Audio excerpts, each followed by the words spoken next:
امام الانبیاء خاتم النبیین حضرت سیدنا محمد الرسول اللہ صلی اللہ علیہ وسلم نے اپنی امت کے نام کچھ مسنون ذکر چھوڑے ہیں۔ کئی دنوں سے سینے میں جو اللہ نے ایک عضو رکھا ہے، دل، اس کی درستگی کے متعلق آپ سے میں گفتگو کر رہا ہوں کہ وہ درست ہے تو سارا جسم درست ہے، اگر وہ درست نہیں ہے تو جسم بھی درست نہیں ہوتا۔ پھر روحانی طور پر اس دل کو تقویت پہنچانے والی چیز کیا ہوتی ہے؟ وہ اللہ کا ذکر ہوتا ہے، اور سب سے بڑا ذکر کیا ہے؟ سب سے بڑا ذکر جسے خود قرآن نے ذکر کیا ہے، وَلَذِكْرُ اللَّهِ أَكْبَرُ، سب سے بڑا ذکر جو ہے وہ قرآن مجید کی تلاوت ہے۔ آج قرآن مجید کی تلاوت کا جو ماحول ہے، یہ ہمارے اس ماحول اور معاشرے میں نہ ہونے کے برابر ہے۔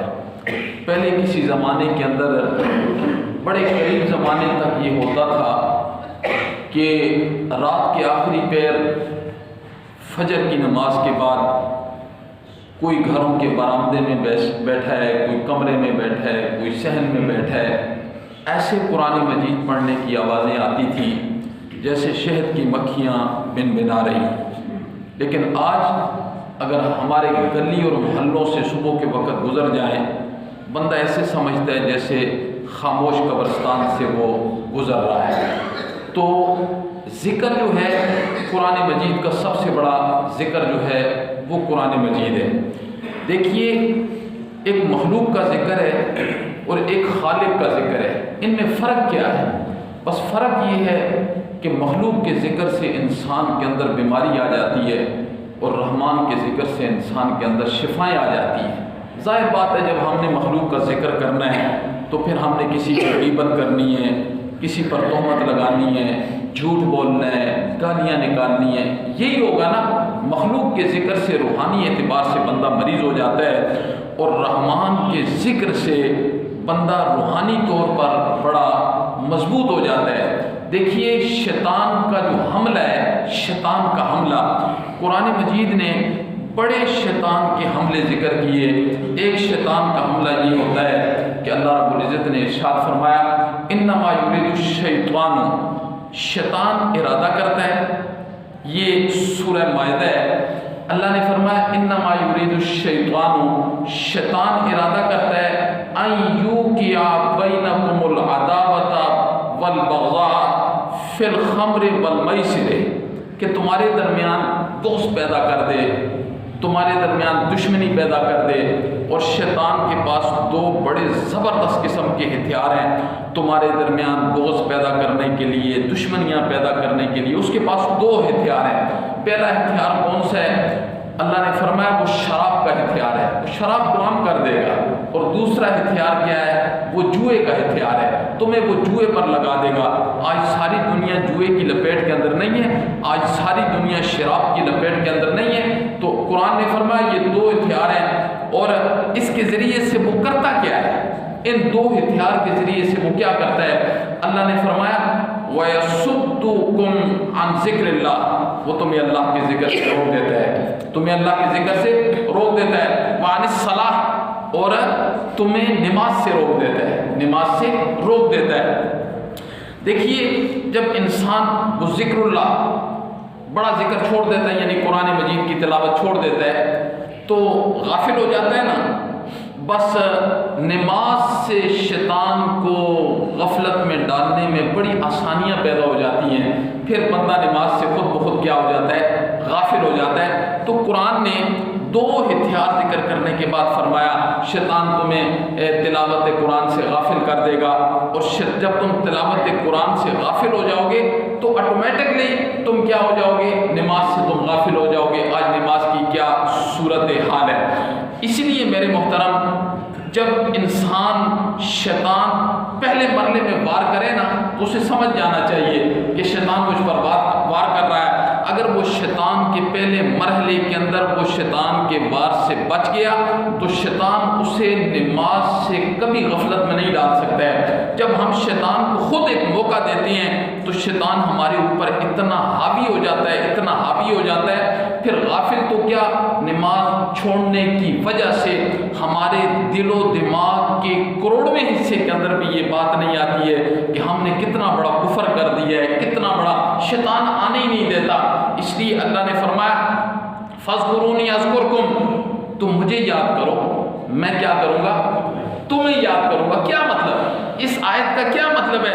فَاذْكُرُونِي أَذْكُرْكُمْ، تم مجھے یاد کرو، یعنی تم کیا مطلب؟ اللہ اللہ کرو، میں تمہارا نام لوں گا، مثلا کسی کا نام عبداللہ ہے تو میں عبداللہ کروں گا، یہ مطلب نہیں ہے۔ فَاذْكُرُونِي أَذْكُرْكُمْ، تم مجھے یاد کرو، میں تمہیں یاد کروں گا۔ کیا مطلب؟ مطلب یہ ہے کہ دیکھیے، اس کی ایک مثال میں دے دیتا ہوں۔ ایک بندے کا بیٹا ہے، اس نے کسی شعبے میں جانا ہے، تو وہ اس کا والد کسی بندے کو فون کرتا ہے، میرا بیٹا آ رہا ہے، ذرا اسے یاد رکھنا۔ اسے کیا کرنا؟ یاد رکھنا۔ اب اس کا یہ مطلب تو نہیں کہ وہ بندہ اس بیٹے کا نام کی تسبیحاں پڑھتا رہتا ہے، نہیں، مطلب یہ ہوتا ہے کہ اس میرے بیٹے کو یاد کرنا ہے کہ جب آپ کا قلم چلنے لگے نا تو اپنی قلم کے اندر ذرا نرمی پیدا کر دینی ہے میرے بیٹے کے لیے، یہ مطلب ہوتا ہے۔ تو اللہ رب العزت بھی کہتے ہیں فَاذْكُرُونِي، تم مجھے یاد کیا کرو، میرا ذکر کیا کرو، اپنے دل میں ذکر کیا کرو، مجھے عام حالات کے اندر یاد کیا کرو۔ تم مجھے یاد کیا کرو تو میں تمہیں یاد کروں گا۔ کیا مطلب؟ پھر تم عام سی معذرت کرو گے، ہم تمہاری مغفرت کر دیں گے۔ تم عام سی معذرت کرو گے، ہم تمہاری مغفرت کر دیں گے۔ تم معصیت میں مجھے یاد کرو، گناہوں میں تم مجھے معصیت میں یاد کرو، میں پھر جب تم معصیت میں مجھے یاد کرو گے میں تمہیں مصیبتوں میں یاد کروں گا۔ تم معصیتوں گناہوں کے وقت مجھے یاد کرو، میں تمہاری مصیبتوں کے وقت میں تمہیں یاد کروں گا۔ کیا مطلب گناہوں میں یاد کرنے کا؟ جیسے حضرت یوسف علیہ السلام 7 دروازوں کے اندر ہیں، 7 دروازوں کے اندر ہیں۔ زلیخا نے کیا کہا تھا؟ قال حیت لک، آ جاؤ، کوئی دیکھنے والا نہیں ہے، کوئی دیکھنے والا نہیں ہے۔ اب یہ معصیت کا وقت تھا، گناہ کا وقت تھا، اس نے کہا حیت لک، آ جاؤ۔ حضرت یوسف علیہ السلام کے زبان پر کیا جملے تھے؟ قال معاذ اللہ، اس نے کہا میں اللہ سے ڈر گیا ہوں، میں یہ کام نہیں کر سکتا۔ اس نے کہا دروازے بند ہیں، تالے لگے ہوئے ہیں، کوئی دیکھنے والا نہیں ہے۔ حضرت یوسف علیہ السلام نے فرمایا انی معاذ اللہ، میں اللہ سے ڈر گیا ہوں۔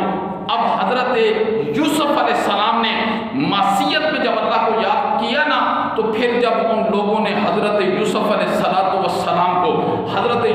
السلام کو جیل کی تنگ و تاریک کوٹھڑیوں کے اندر ڈالا، دیار غیر کے اندر، کوئی حضرت یوسف علیہ السلام کا جاننے والا نہیں ہے، کوئی برادری کا نہیں ہے، کوئی خاندان کا نہیں ہے، دیار غیر ہے۔ کتنے عرصے تک جیل کے اندر حضرت یوسف علیہ السلام رہے۔ اللہ نے فرمایا میرے یوسف، تو نے معصیت میں ہمیں یاد کیا تھا، آج ہم مصیبت میں تجھے یاد کرتے ہیں۔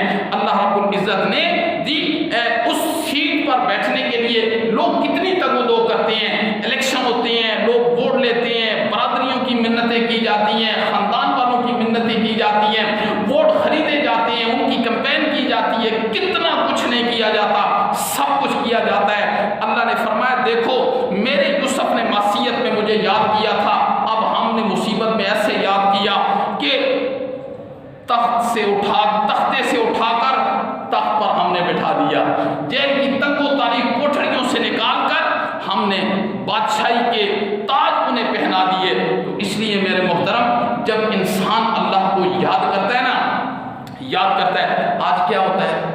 آج ہم جب مسجد میں آتے ہیں نماز کے لیے، ہمارے دل و دماغ میں مصیبتوں کے، غموں کے، پریشانیوں کے بوجھ ہوتے ہیں، گٹھڑی اٹھا کے ہم سر پہ مسجد میں آتے ہیں، اور ہماری نیت کیا ہوتی ہے؟ ہماری نیت یہ ہوتی ہے کہ ہم اتنا پریشانیوں کے ماحول سے، مصیبت کے، غم کے، حالات کے ماحول سے باہر سے نکل کر آئیں، اللہ اکبر کریں گے نا تو ہمارے سر پر سکون کی گٹھڑی آ جائے گی۔ سکون ایسے نہیں ہوتا میرے محترم، ایسے نہیں ہوتا۔ دیکھو ایک پہلوان ہوتا ہے نا، اسے رنگ کے اندر جب جانا، مقابلہ ہوتا ہے، اس کا مقابلہ ہوتا ہے تو مقابلے سے پہلے آپ اسے دیکھتے ہیں، کبھی وہ ڈنڈ نکال رہا ہوتا ہے، کبھی وہ واکنگ کیا بھاگ رہا ہوتا ہے، کبھی اس نے چمڑے کا تکیہ بنایا ہوتا ہے، اس کے ساتھ وہ لگا رنگ کے اندر اس نے جانا ہے، اسے پتہ ہے میں نے رنگ کے اندر جانا ہے۔ تو اگر وہ خاموش بیٹھا رہے گا، سویا ہوا بیٹھا رہے گا، کھاتا پیتا رہے گا، تو جب مقابلہ ہوگا تو 2 داؤ کے بعد وہ باہر ہو جائے گا۔ کیسے؟